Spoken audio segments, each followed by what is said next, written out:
আপনার জীবনের শ্রেষ্ঠতম রাত্রি, আপনার জীবনের সকল ভুল ভ্রান্তি মুছে ফেলার রাত্রি আপনারই দ্বার প্রান্তে। একটি রাত যা হাজার মাসের চেয়েও উত্তম, একটি রাত যা জীবন ভর ইবাদত করার চেয়েও উত্তম। লাইলাতুল কদর এমন একটি রাত যা হাজার মাস অর্থাৎ ৮৩ বছরের চাইতেও উত্তম।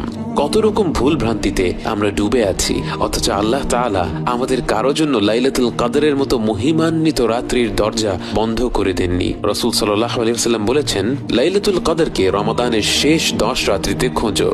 মনে করুন একটি লটারি হচ্ছে, আপনাকে বলা হলো 1 থেকে 10 নম্বর টিকিটের মধ্যে যে কোনো একটি অবশ্যই জিতবে।